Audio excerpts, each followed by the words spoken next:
All right, everybody. Happy Monday. Um, Thank you so much for bearing with me over these last few weeks.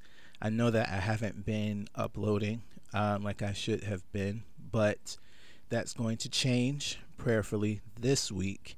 I'm getting everything again back in order with my schedule, and it's just been pretty hectic. But that's just the nature of the type of work that I do. A lot of things have to be moved around pretty frequently, but I am going to do my best to maintain the schedule that I set for this podcast, for the book. And again, you can be sure to hit me up on Twitter for any other types of comments or concerns you might have with the podcast. But anyway, this week we're going to be talking about money. Specifically, we're going to be talking about showing me showing me the money, right? So I wanted to jump into this by talking about how we can separate the difference between having money work for us and just working for money. I think that the concept gets lost in translation with a lot of the older crowd because they kind of came up on the era where you could just throw your money into a savings account, have that incur interest, and that was the best security you could ever have. But the issue is that times have changed pretty drastically. And I think that we've also noticed that on the homeless front, let's just looking at a bunch of people being homeless now. Most of that is by choice, though, because we, like I keep telling everybody, we have the world's greatest resource on our hip. If you can post a TikTok about what you ate this morning, you can make money using your phone. Or even not just make money, you can invest in yourself by learning about money and how to use it properly. So that's why I tend to not have as much sympathy for those who are in financial issues. I know that things are different for different people. That's not to say that everybody's in the same boat and not everybody can make money because of certain issues, maybe medical, maybe mental. There might be some form of degradation somewhere. But to focus all of your efforts on just being on the street, not focusing on anything else, not trying to achieve anything else, relying on the handouts of others is an issue for me, specifically when you're able-bodied. When you're able to get up and get out, that's kind of where I start to draw the line. If you can stand out on a corner, you can definitely go and stand in front of an unemployment line or some resource place that can get you to where you need to be. I'm not going to get into that, though, on this one. I'm definitely just talking about how to make the money work for you. So with that said, let's get into it. So I think that there's a lack of financial education in America. I think that I've made that pretty much clear throughout the other times I've talked about money on the podcast. But also it's just the fact that I think that the desire to learn has to be in a person before they can actually get the education that is required. And what I mean by that is if you have gone your entire life being told that you are a victim and there's nothing that you can do about your situation, you're going to feel more inclined to not do something about your situation and instead blame society for your problems. That seemed prevalent in a lot of low-income areas. I've noticed the mindset in a few, new parishioners, people who just don't understand that it's not everybody else's fault or society's fault that you don't have. It's a number of factors, but one of the main things that can be done is that you can get away from that. You can learn. Reading is free for most people in this country, even if it's just to go to the library and pick up a book on finances. You don't even have to take it out. You can just sit down at one of the tables and read it. Um, well, then you would say, well, what if you can't read? And then a bunch of other little factors.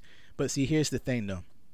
People who raise those arguments with me, they're the ones who aren't in those situations. And even if someone did come and try to raise that argument with me who was in that situation, well, you're making that mute because you have access to YouTube. You have access to all these resources. And to say that you can't achieve something because of some factor these days is just mind-bogglingly not true. There are a lot of places right now who are hiring. I know that. But also when it comes to hiring and working, you have to be dedicated and you have to put forth an effort to actually make the money that you're after. And I think a lot of people end up making a check or two and then realizing it's not enough to live somewhere.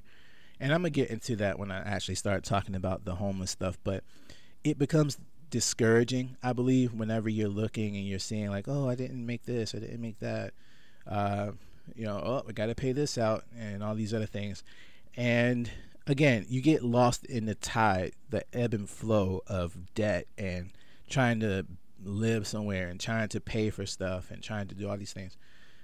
I think the baseline understanding of all of this stuff, though, is that at the end of the day, humanity has survived hard times, have survived quote unquote homelessness throughout history. So even if you got to sleep outside, if you got to sleep in a park in the woods or something, at least in those moments, you know that you're doing something to better the situation.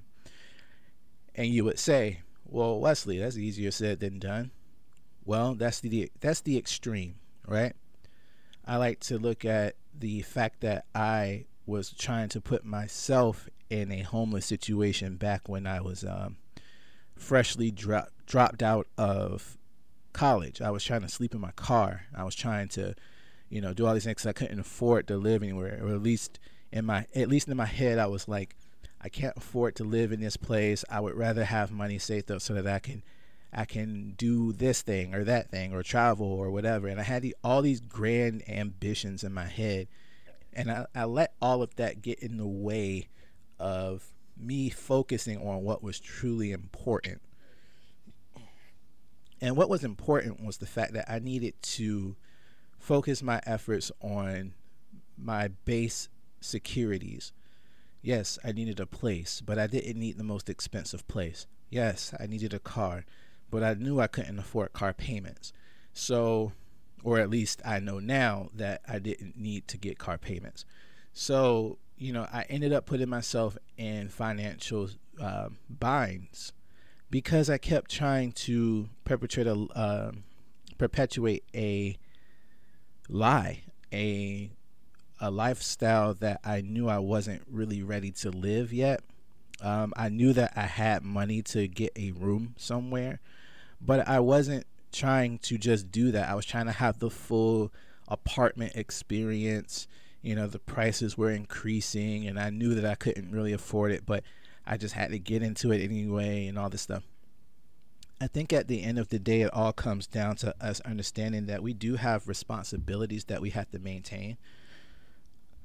A responsibility to ourselves to stay. We have a responsibility to keep ourselves from getting into financial situations like that. I like the analogy that I had came up with. We're like in a kitchen, right? And we're cooking a bunch of food. When it comes to our finances, look at the money as the food, look at the plate as our bank account, and look at us working as us working. Well, what we're supposed to be doing with that plate, whenever that plate gets made, by the other chefs in the kitchen helping us out. That would be all of our immediate assets, our phones, our learning tools, and all of these other factors, such as like the church, free foods and places to stay. We're supposed to be using all of those things in order to make this dish. And once that dish is made, we're supposed to send that dish out to the consumer, who in turn pays us. That payment coming in the form of stability. That customer being society itself, or at least the version of society where the focus in society for our growth as a producer. Wherever we put our energies, we're supposed to be putting that stuff into something that will pay us back in kind, in turn, like our investments. And so we have to continue to work that effort.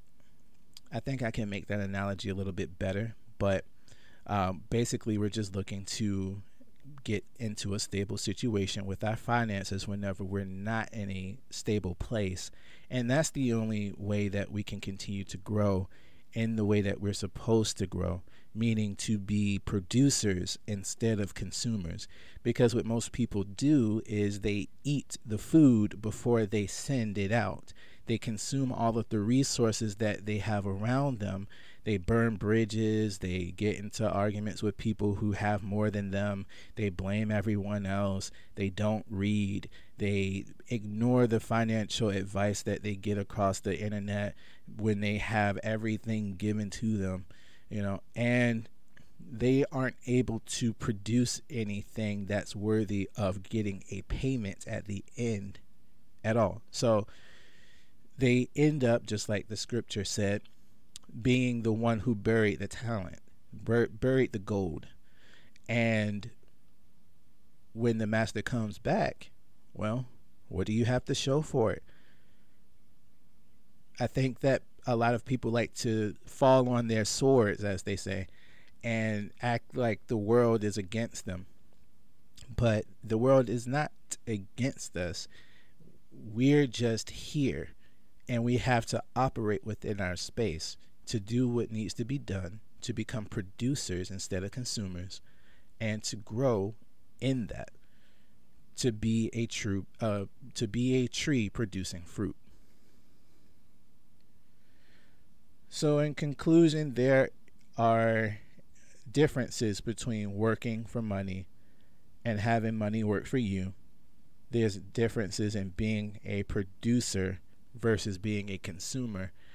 And when we understand that concept, we are better able to deal with the fact that we don't have everything that we want right now, but we can definitely get what we want. It's just going to take a longer time to get. All right, everybody. Thank you so much for listening. Chapter 5 is going to be releasing this Friday. If you haven't already, please go back and listen to the other chapters that I released for the Pinewood High School incident. The book itself is going along very well, and I'm thank you for your support. Be sure to leave me a comment letting me know what you think of each chapter. And yeah, let's go ahead and listen and see what the rest of the story has in store for us. All right. Catch you guys in the next one. Later.